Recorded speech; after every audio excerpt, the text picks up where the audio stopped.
I work with rental property owners and aspiring rental property owners every day, and I help them buy these rental properties and do it smartly, making plans to achieve their success. So in today's video, I'm going to be bringing you a step-by-step guide to buying a rental property. Now, I'll let you know this isn't deal sourcing or financing advice at all. This really comes from the standpoint of preparing to run the portfolio successfully once you've acquired it. Now, this is going to be brief. We're not going to go into all the details, but if you use this as a guide, it's a really great way to work together with your team to make sure you're following the steps in the right order.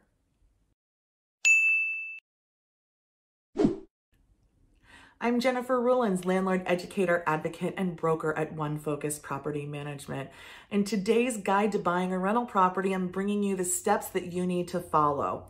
The very first step you need to take is to identify your goals.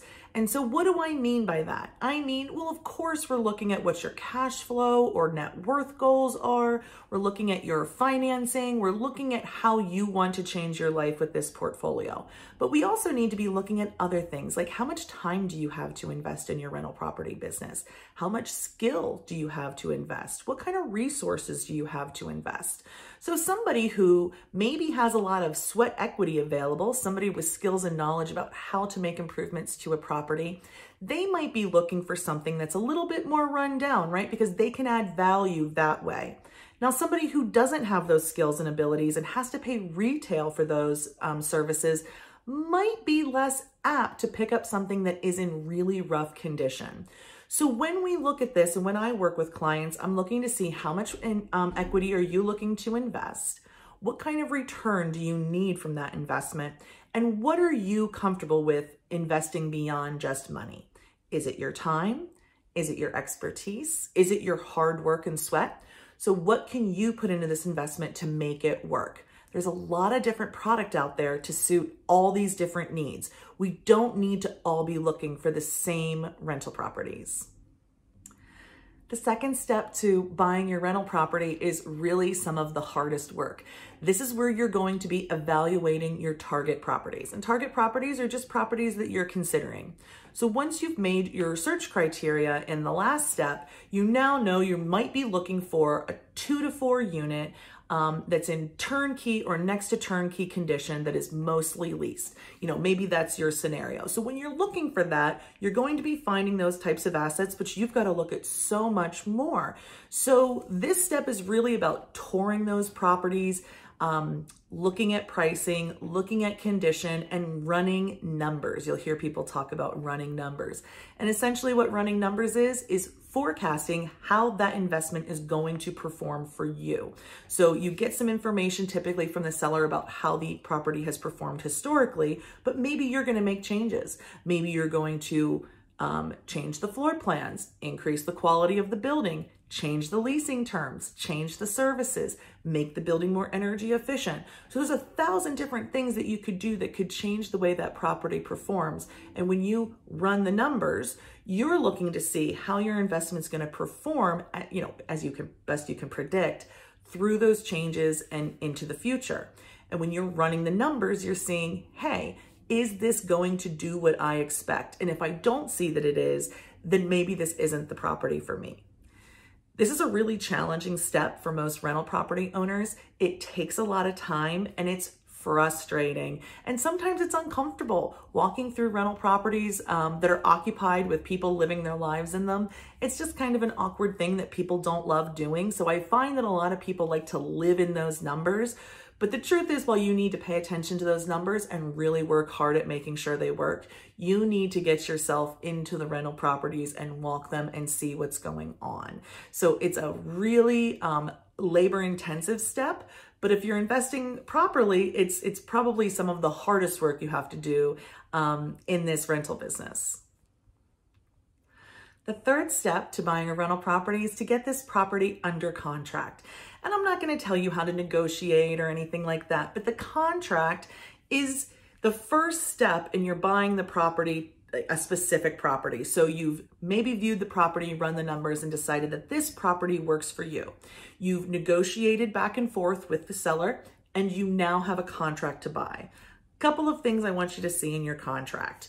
One are some contingencies. So let's get those contingencies for inspections. Whatever inspections make sense for the building and for your risk. So maybe it's a building inspection, which is pretty typical, but it could also be a radon inspection, a pest inspection sometimes for termites.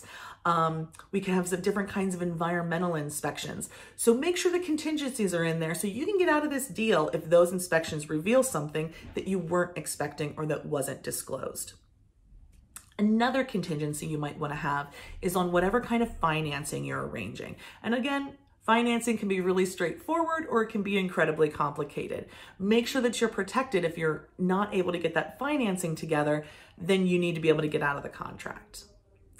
The third contingency I want to make sure you're using in these, and this is different from buying a house to live in, is make sure there's a contingency that does not allow the seller to extend, renew, or offer new leases without your written permission. So this is very important. When you buy that property, you're buying the property, but you're also buying the leases that are on it. The leases in Pennsylvania, at least, do what's called runs with the land. So that means if the property is sold to me and the seller and the tenant have a contract, I'm now obligated by that contract until it ends. And so what could happen, and I've seen happen, is an investor makes a contract to buy a property, and between the point where the contract is signed and closing, the seller of the property, the current landlord, executes renewals and new leases on tenants that do not serve the buyer. So maybe the lease is extended at a lower rent than they wanted for a longer period of time. Make sure that when you make that decision to make an offer, that nothing else can happen without your written permission prior to closing that you would then be stuck with. Make sure you're not only asking for this, but you're monitoring it. Make it very clear to all the parties that this is the expectation. The fourth step of buying a rental property is sometimes called due diligence. And this is the part where you do those inspections we talked about in the previous step. So you're going to want to make sure to get those, pest control, radon, environmental, building inspections all lined up as soon as possible. And if possible, accompany the inspector. This is a great way to learn about the asset that you're buying and make sure you can make a plan, which is going to be our next step. You're also going to make sure that you get all the leases and information that you need. So you need to be asking a lot of questions. You should be able to get leases. You should be able to know who's in arrears, meaning not paid, has a delinquency. You should be able to know security deposit amounts, whether pets have been authorized, all of these different things about the tenants. This is your time to get that information. This is also the time to iron out any confusion. Is that security deposit $800 or $850? Did that tenant in fact pay last month's rent or not? Is there any move-in condition forms? Is there any move-in condition documentation? Asking a ton of questions and getting crystal clear allows you, sometimes you're going to find things you don't like, but it allows you to make a plan to overcome these things. And that's where the value you produce as an investor comes in. If you think you can make this property worth more, it's probably by your careful management. So this is the time to do the inspections, do them with some intensity and intention, and make sure you're getting all the information you need to confidently move forward with the purchase. Step 5 is make a plan. So now you've got a building under contract, you haven't yet closed, and you've done all this investigation and research, and you found, maybe there's some maintenance items that need to be taken care of, maybe there's some tenant compliance issues that need to be taken care of, and you make a plan from the point you own it to the future. How are you going to get this to where you need it to be? So maybe you expect it to be producing a certain cash flow or to be in a certain condition. You need to make the plan to get it from where it is today into the future. Now, what are some of those things that you might do as part of that plan? Well, it could be eliminating deferred maintenance. So maybe you make a list of deferred maintenance, prioritize it, and make a short-term or even a long-term plan to get it taken care of.